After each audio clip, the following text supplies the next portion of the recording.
The Bible in a Year, Day 29, Exodus 13 through 15. The Lord said to Moses, "Consecrate to me all the firstborn, whatever is first to open the womb among the people of Israel, both man and beast is mine."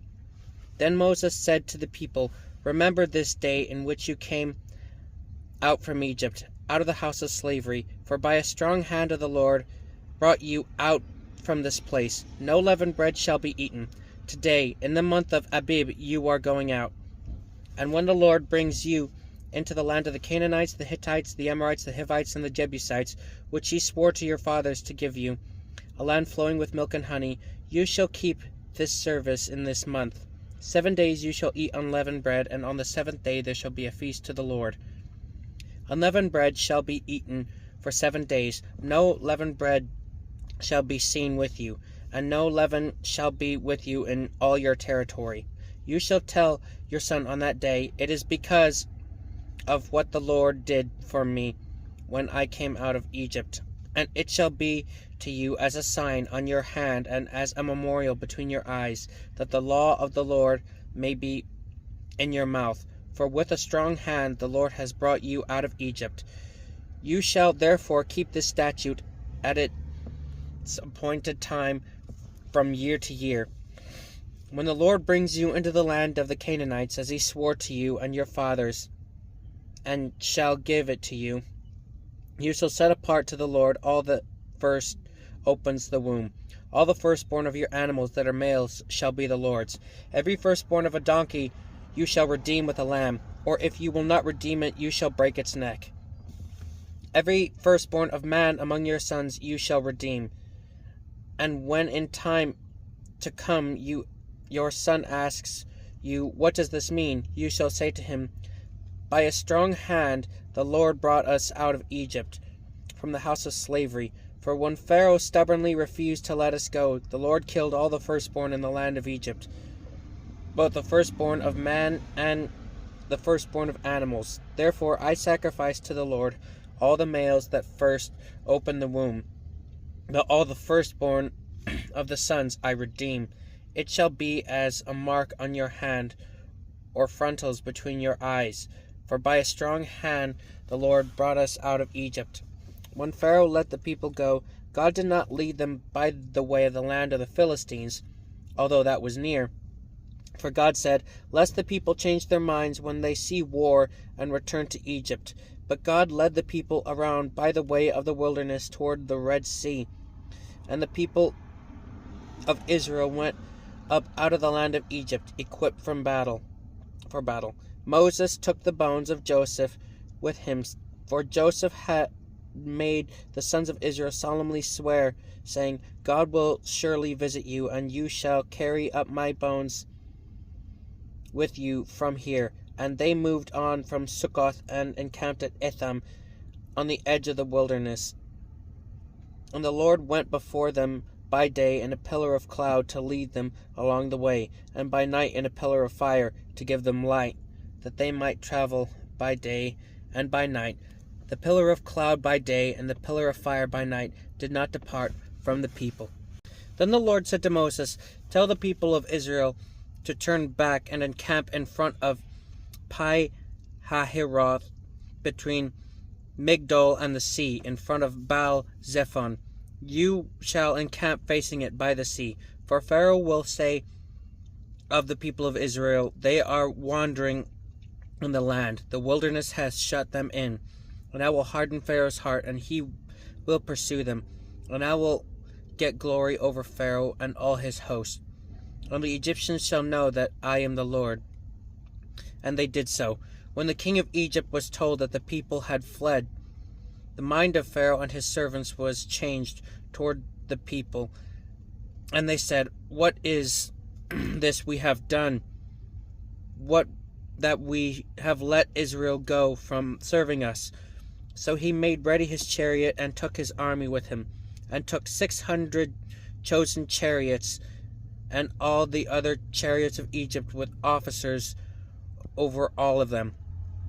And the Lord hardened the heart of Pharaoh, king of Egypt, and he pursued the people of Israel with the people of Israel, while the people of Israel were going out defiantly. The Egyptians pursued them all the Pharaoh's horses and chariots and his horsemen and his army, and overtook them, encamped at the sea by Pi-hahiroth in front of Baal-zephon. When Pharaoh drew near, the people of Israel lifted up their eyes, and behold, the Egyptians were marching after them, and they feared greatly. And the people of Israel cried out to the Lord.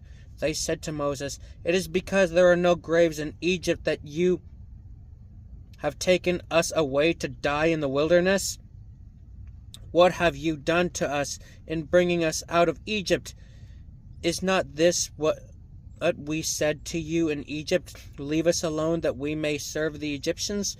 For it would have been better for us to serve the Egyptians than to die in the wilderness." And Moses said to the people, "Fear not, stand firm, and see the salvation of the Lord, which he will work for you today. For the Egyptians whom you see today, you shall never see again. The Lord will fight for you, and you have only to be silent." The Lord said to Moses, "Why do you cry to me? Tell the people of Israel to go forward. Lift up your staff and stretch out your hand over the sea and divide it, that the people of Israel may go through the sea on the dry ground. And I will harden the hearts of the Egyptians, so that they shall go in after them. And I will get the glory over Pharaoh and all his hosts, his chariots and his horsemen. And the Egyptians shall know that I am the Lord.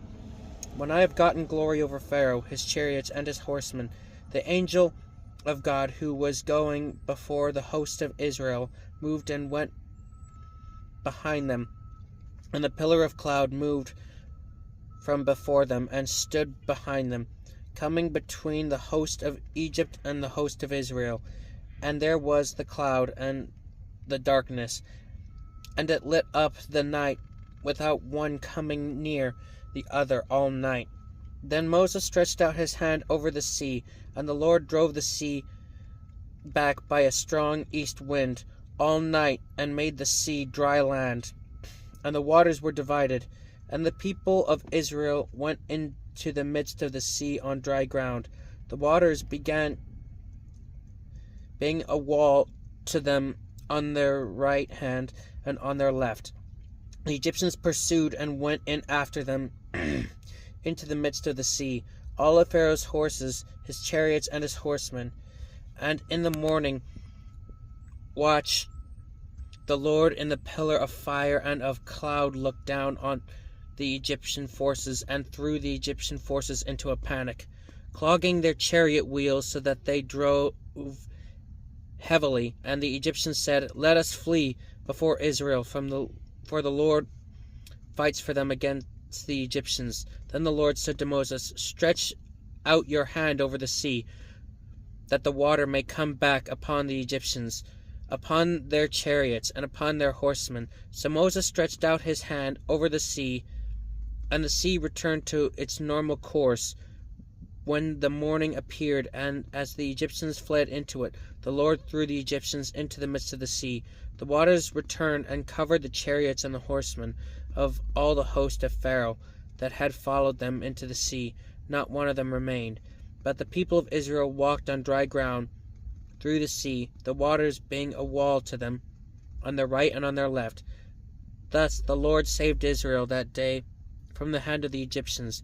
And Israel saw the Egyptians dead on the seashore. Israel saw the great power that the Lord used against the Egyptians.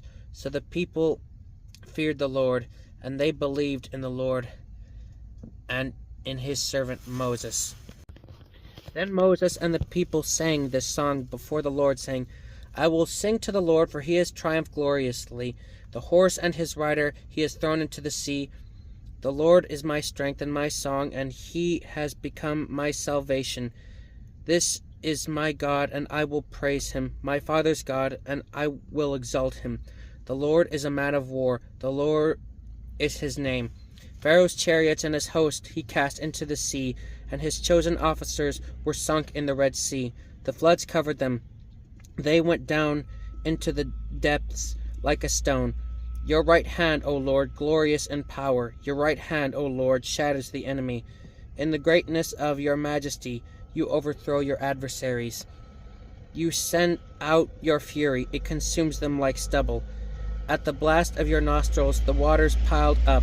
The floods stood up in a heap. The deeps congealed in the heart of the sea. The enemy said, I will pursue, I will overtake, I will divide the spoil. My desire shall have its fill of them. I will draw my sword, my hand shall destroy them. You blew with your wind, the sea covered them. They sank like lead in the mighty waters. Who is like you, O Lord, among the gods? Who is like you, majestic in holiness, awesome in glorious deeds, doing wonders? You stretched out your right hand, the earth swallowed them. You have led in your steadfast love the people whom you have redeemed. You have guided them by your strength to your holy abode. The people have heard, they tremble. Pangs have seized the inhabitants of Philistia. Now are the chiefs of Edom dismayed. Trembling seizes the leaders of Moab. All the inhabitants of Canaan have melted away. Terror and dread fall upon them because of the greatness of your arm. They are still as stone. Till your people, O Lord, pass by, till the people pass by whom you have purchased. You will bring them in and plant them on your own mountain, the place, O Lord, which you have made for your abode, the sanctuary, O Lord, which your hands have established. The Lord will reign forever and ever. For when the horses of Pharaoh and his chariots and his horsemen went into the sea, the Lord brought back the waters of the sea upon them. But the people of Israel walked on dry ground in the midst of the sea. Then Miriam, the prophetess, the sister of Aaron, took a tambourine in her hand, and all the women went out after her with tambourines and dancing. And Miriam sang to them, Sing to the Lord, for he has triumphed gloriously. The horse and his rider he has thrown into the sea. Then Moses made Israel set out from the Red Sea, and they went into the wilderness of Shur. They went 3 days in the wilderness and found no water. When they came to Marah, they could not drink the water of Marah because it was bitter. Before it was named Marah, and the people grumbled against Moses, saying, What shall we drink? And he cried to the Lord, and the Lord showed him a log, and he threw it into the water, and the water became sweet. There the Lord made for them a statute and a rule, and there he tested them, saying, If you will diligently listen to the voice of the Lord your God, and do that which is right in his eyes, and give ear to his commandments, and keep all his statutes, I will put none of the diseases on you that I put on the Egyptians, for I am the Lord your healer.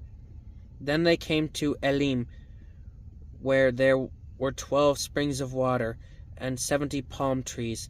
They encamped there by the water. This is the word of the Lord.